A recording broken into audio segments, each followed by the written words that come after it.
आज हम चैप्टर में बात करने जा रहे हैं उपसारणिक और सहखंड। जो उपसारणिक होती है उसे इंग्लिश में माइनर्स कहते हैं और जो सहखंड होते हैं उन्हें कोफैक्टर कहते हैं। तो जो उपसारणिक है वो माइनर कहलाती है और जो सहखंड है वो कोफैक्टर कहलाते हैं। तो जब कोई आपको सारणिक मिलता है तो उसके प्रत्येक अवयव के उपसारणिक उपस्थित होते हैं और उस प्रत्येक अवयव के सहखंड भी उपस्थित होते हैं। अब देखिएगा किस प्रकार से सहखंड और हमारे उपसारणिक लिए जाते हैं।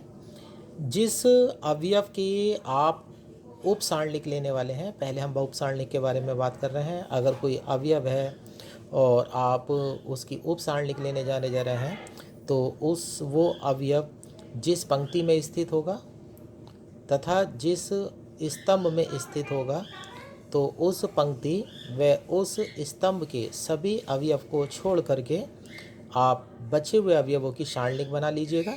वह जो सारणिक है वह दिए गए अवयव की उपसारणिक कहलाती है। जैसे कि देखिएगा, यदि आव्यूह के अवयव ए आई जे का अवयव देख लीजिएगा ध्यान से, यहाँ ए आई जे है तो जो रो का नंबर है वो आई है और जो कॉलम का नंबर है जे है। तो जब हम इसकी उपसारणिक बनाने जाएंगे तो आई रो के सारे अवयव को हटा देंगे और जे कॉलम के सभी अवयव को हटा देंगे और जितने भी बाकी अवयव बचेंगे उनको एक सारणिक में परिवर्तित कर देंगे। तो हम कहते हैं यदि आव्यूह के अवयव ए आई जे का उपसारणिक प्राप्त करना है तो आई बी पंक्ति तथा जे वे स्तंभ के अवयवों को छोड़कर सारणिक बनानी होती है। फिर लिखा है ए आई जी के उपसारणिक को एम आई जे से प्रदर्शित करते हैं। जो उपसारणिक है, उपसारणिक को इंग्लिश में माइनर कहते हैं। तो माइनर का पहला लेटर जो है वो एम है तो उसे हम एम लिख देते हैं और यहाँ अवयव के सफिक्स में आई और जे लिखा हुआ है तो एम के सफिक्स में भी आई और जे आ जाता है ना, से प्रदर्शित करते हैं। फिर अब बात आती है सहखंड की। सहखंड को इंग्लिश में कोफैक्टर कहते हैं। अब देखिएगा इसमें कुछ किताब वाले नोटेशन जो है अलग अलग प्रयोग करते हैं। जब आप सहखंड लिखने जाते हैं तो अब यह जो सहखंड होते हैं तो कुछ किताब में जो इसकी नोटेशन आपको मिलेगी वो लेटर कैपिटल ए के रूप में मिलेगी और कुछ बुक्स ऐसी भी हो सकती हैं जिसमें इसकी नोटेशन जो है आपको सी के रूप में मिलेगी, क्योंकि सी का मतलब कोफैक्टर से लिया गया है। कोफैक्टर का पहला लेटर सी है तो कुछ राइटर इसे सी से भी प्रदर्शित करते हैं और कुछ राइटर इसे कैपिटल ए से भी प्रदर्शित करते हैं। अवयव ए आई जे के सहखंड कैपिटल ए आई जे को उपसारणिक के पदों में निम्न प्रकार प्रदर्शित करते हैं। तो पहले उपसारणिक आती है, उसके बाद आपका सहखंड आता है। आप देखिएगा कैपिटल ए के सफिक्स में नंबर देखिएगा, आई और जे है, रो का नंबर आई है और जे है तो इजिकल टू में सबसे पहले आप -1 लिखेंगे और आई प्लस जे, यानी कि रो का नंबर और कॉलम का नंबर जो है वो दोनों को जोड़ देंगे और यहाँ लिख देंगे एम आई जे, यानी कि सारणिक उपसारणिक तो यानी कि पहले आपको उपसारणिक प्राप्त करनी है और उपसारणिक प्राप्त करने के बाद आपको सहखंड जो है वो प्राप्त करना है। अब यहाँ पर 2 नोट दिए गए हैं, रूल जो हमारे सहखंड पालन करते हैं। सारणिक किसी पंक्ति अथवा स्तंभ के अवयव और उनके संगत सहखंडों के गुणनफल का योग होता है। यानी कि अगर आप किसी सारणिक का मान निकालने जा रहे हैं, तो किसी भी पंक्ति के अवयव लीजिएगा, ध्यान दीजिएगा। अगर आप सारणिक का मान निकालने जा रहे हैं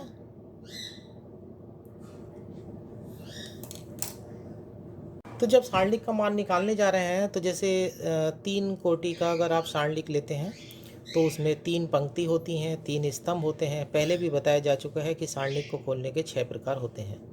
जो सबसे प्रारंभ में सारणिक को खोलने का प्रकार बताया गया था वो प्रकार यही है जो अब फिर बताया जा रहा है, लेकिन वो सहखंड के पदों में बताया जा रहा है। पहले सहखंड की कोई बात नहीं की गई थी, लेकिन वास्तविकता तो ये थी कि सहखंड पहले भी थे लेकिन उनका जिक्र नहीं किया गया था। तो सारणिक अगर 3 कोटि के आप सारणिक लेते हैं तो उसमें 3 पंक्ति होती हैं और 3 स्तंभ होते हैं।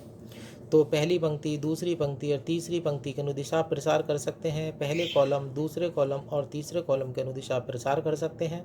तो इस प्रकार सारणिक का मान ज्ञात करने के आपके पास 6 तरीके होते हैं 3 कोटि के सारणिक के लिए। तो जब भी किसी सारणिक का मान आप लेने जा रहे होंगे तो आप क्या लीजिएगा, वो किसी भी एक पंक्ति को चुन लीजिएगा अथवा किसी एक स्तंभ को चुन लीजिएगा और उनके साथ उसके सहखंड की गुणा करके उनको योग अगर आप करेंगे, उनको सबको जोड़ते चले जाएंगे तो आपको सारणिक का मान प्राप्त हो जाएगा। जैसे देखिएगा, एग्जाम्पल के लिए ये एज इक्वल टू ले लिया गया है, 3 कोटि का सारणिक हमने ले लिया है या आप भी ले लिया है। तो आप कह लीजिएगा सारणिक ये जब बनाते हैं, आप देखेंगे यहाँ लिखा है R1 के अनुदिश प्रसार। अब R1 के अवयव देखिएगा A11, A12 और A13। और आपने ऊपर देखा है कि जब हम सहखंड लिखने जाते हैं तो जब हम अवयव लिखने जाते हैं तो स्मॉल लेटर प्रयोग करते हैं, और जब हम सहखंड लिखने जाते हैं तो कैपिटल लेटर जो है हम प्रयोग करते हैं।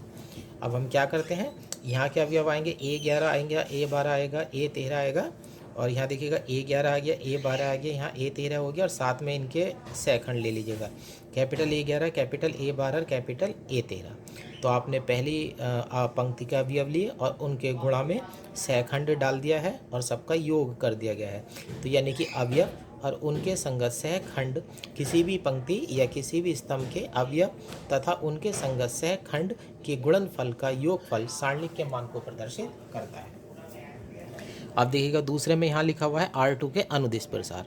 R2 के अवयव देखिएगा 21, 22, 23, ठीक है ना।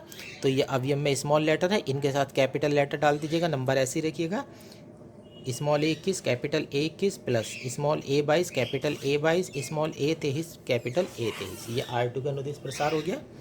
अब यहाँ देखिएगा ये C1 के अनुदिश प्रसार है, ये C1 के अवयव हैं, A11 है, A21 है और A31 है।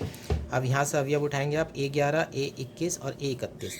A11 आ गया, A21 आ गया, A31 आ गया, इनके गुणा में जो है सहखंड डाल दीजिएगा। यहाँ कैपिटल A11 आ गया, यहाँ कैपिटल A21 आ गया, यहाँ कैपिटल A31 आ गया, है ना। तो ये 3 प्रसार करने के लिए स्पष्ट करके किए गए हैं, जिससे कि आपको स्पष्ट हो चुके हैं। अभी तो कुल प्रसार करने के 6 तरीके होते हैं, इसीलिए नीचे लिख दिया गया है कि इसी प्रकार अन्य पंक्ति अथवा स्तंभों के अनुदेश सारणिक के मान को ज्ञात किया जा सकता है।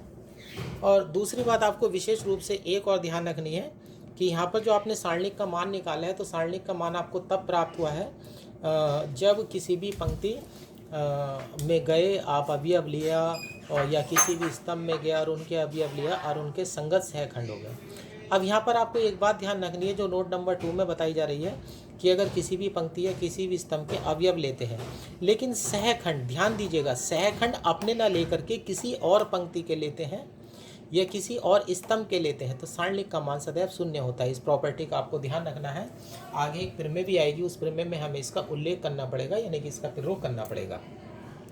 अब नियम नंबर 2 में है, यदि एक पंक्ति या स्तंभ के अवयवों को अन्य पंक्ति ब्रैकेट में स्तंभ के सहखंडों के गुणा करने पर उनका योग शून्य होता है। अब देखिएगा, जैसे यहाँ पर पहली पंक्ति है A11, A12 और A13, ठीक है ना, और दूसरी में 21, 22, 23 है। तो पहली पंक्ति के तो अवयव ले लीजिएगा और दूसरी पंक्ति के सहखंड ले लीजिएगा। अब देखिएगा यहाँ से अवयव A11, A12 और A13 उठा रहा हूँ, A11 उठाया है, A12 उठाया है, A13 उठाया है, और दूसरी पंक्ति के नंबर 21, 22, 23 है, इनके मैं सहखंड उठा लेता हूँ, capital A21, capital A22, capital A23। तो इसका मान जो है वो 0 हो जाएगा।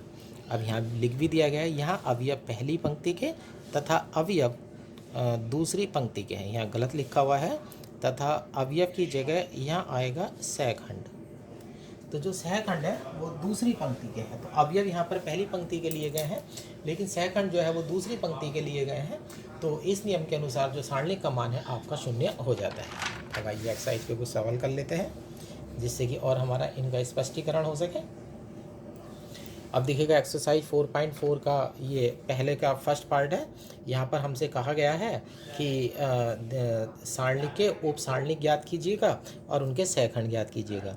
अब ये 2x2 2 कोटि की हमारी सारणिक है। ये हमारा A11 हो जाता है, A12 हो जाता है, A21 हो जाता है, A22 हो जाता है। A11 की वैल्यू 2 हो गई, A12 की वैल्यू -4 हो गई, A21 की वैल्यू 0 हो गई, A22 की वैल्यू 3 हो गई। सबसे पहले A11 का उप सारणिक लेने जा रहे हैं। तो जब हम उप सारणिक लेते हैं, A के नीचे नंबर है, रो का नंबर है 1 और कॉलम का नंबर है 1। तो आपको सिखाया गया है कि पहली रो और पहले कॉलम के अवयव छोड़ दीजिएगा, पहली रो छोड़ दीजिएगा, पहला कॉलम छोड़ दीजिएगा, तो अवयव आपको मिलेगा 3। तो आपका जो उप सारणिक है उसका मान 3 हो जाएगा। ब्रैकेट में स्पष्टीकरण भी लिख दिया गया है, R1 तथा C1 के अवयव नहीं लिए हैं, क्योंकि A के नीचे 11 है तो आपको R1 के अवयव छोड़ने हैं, और कॉलम का नंबर 1 है तो C1 के अवयव छोड़ने हैं।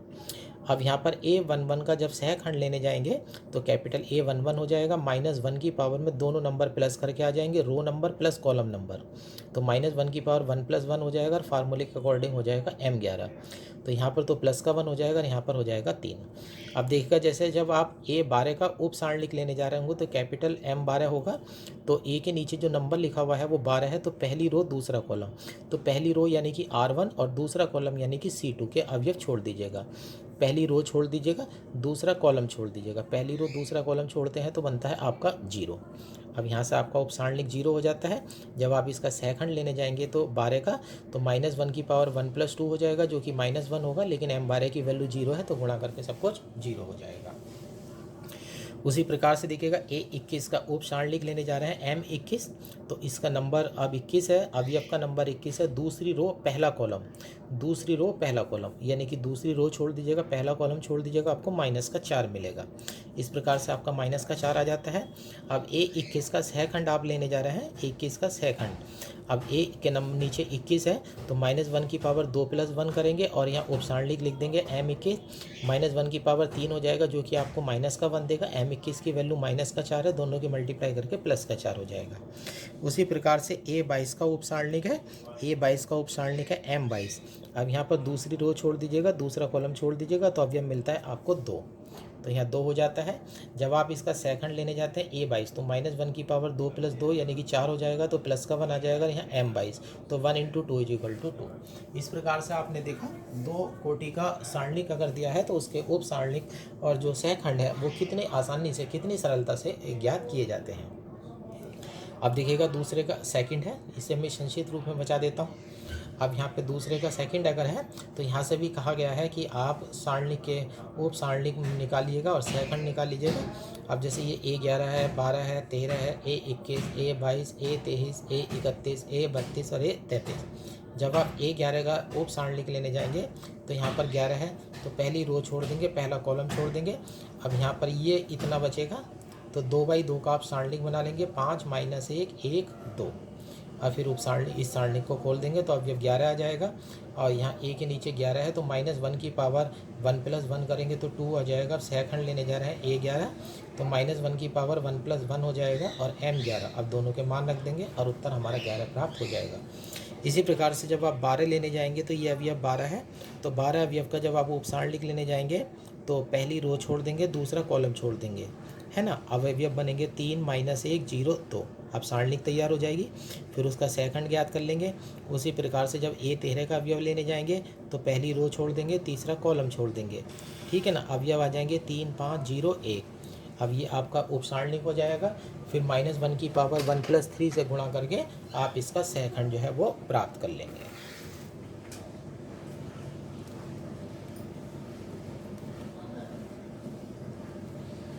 ये हमारे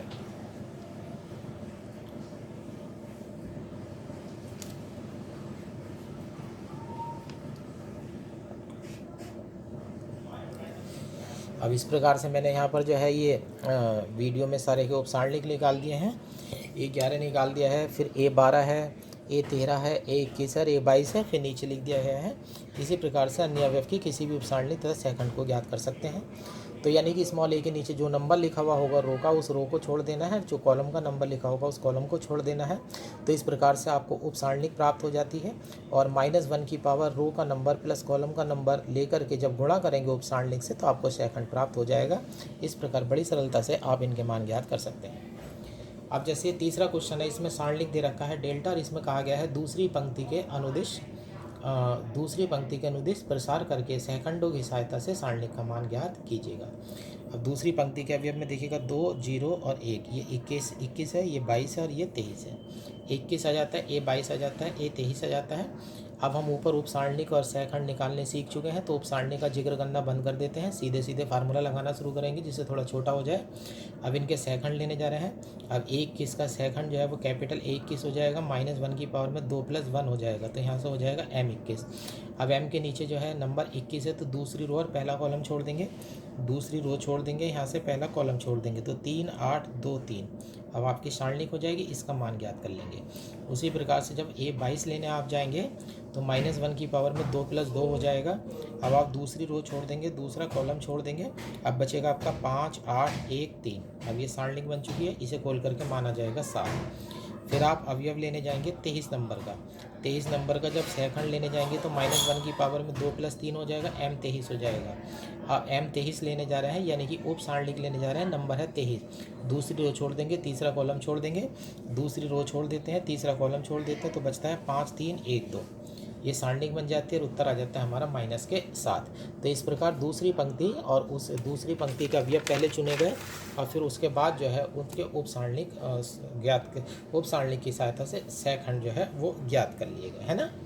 अब उसके बाद जब सारणिक का मान ज्ञात करने जाएंगे तो हमें पता है हमारा नियम ये कहता है कि किसी भी सारणिक का मान अगर ज्ञात करना है तो उस किसी भी पंक्ति या स्तंभ के अवयव ले लीजिएगा और साथ में सहखंड डाल दीजिएगा। अब दूसरी पंक्ति के अनुदिश हम प्रसार करने जा रहे हैं, तो यहाँ पर A21 के इंटू में कैपिटल A21 हो जाता है, A22 के इंटू में कैपिटल A22 हो जाता है, A23 के इंटू में कैपिटल A23 हो जाता है। इनके मान सभी रख देते हैं और उत्तर हमें 7 प्राप्त हो जाता है। इसी प्रकार ये चौथा क्वेश्चन है, इसमें कहा गया है कि जो तीसरा स्तंभ है उसके अनुदिश प्रसार करके सहखंडों का उपयोग करते हुए आप सारणिक का मान ज्ञात कीजिएगा। अब तीसरे स्तंभ में जाना है, तो तीसरा स्तंभ हमारा ये है, ये हमारा हो जाएगा A13, ये हो जाएगा A23 और ये हो जाएगा A33। पहले इनके मान लिख देते हैं। अब A13 का सारणिक, A13 का सहखंड लिखने जा रहे हैं A13, तो -1 की पावर 1 + 3 हो जाएगा, m13 हो जाएगा। पहली रो छोड़ दीजिएगा, तीसरा कॉलम छोड़ दीजिएगा, तो 1y 1z ये सारणिक बन जाता है। अब इसे खोल देते हैं, फिर A23 आ जाता है, तो -1 की पावर में 2 + 3 आ जाएगा, उप सारणिक में m23 आ जाएगा। यहाँ से आपको -1 मिलेगा। अब यहाँ से m23 लेने जा रहे हैं, तो रो का नंबर 2 है, कॉलम का नंबर 3 है, तो आप दूसरी पंक्ति छोड़ दीजिएगा, तीसरा कॉलम छोड़ दीजिएगा, तो 1x 1z ये आपकी सारणिक बन जाती है। इस तरह प्रकार से उत्तर प्राप्त हो जाता है। फिर आप A33 लेने जा रहे हैं, तो -1 की पावर में 3 + 3 हो जाएगा, m के नीचे 33 आ जाएगा। -1 की पावर 6 प्लस का 1 होगा, 33 है यहाँ पर, तो आप तीसरी रो छोड़ रहे हैं, तीसरा कॉलम छोड़ रहे हैं, तो यहाँ से हो जाएगा 1x 1y, y - x हो जाता है, सही है ना। तो यहाँ पर सारणिक पर जब मान आप लेने जाएंगे तो small A13 capital A13 plus small A23 capital A23 plus A33 और कैपिटल A33। इस प्रकार तीसरे स्तंभ के अनुदिश आप प्रसार करके अपना उत्तर ज्ञात कर सकते हैं। तो इस प्रकार से आज की वीडियो में व्याख्या की गई है कि किस प्रकार से आप उपसारणिक ज्ञात करते हैं और उसकी सहायता से किस प्रकार आप सहखंड ज्ञात करते हैं और सहखंड की सहायता से आप किस प्रकार से सारणिक का मान ज्ञात कर सकते हैं।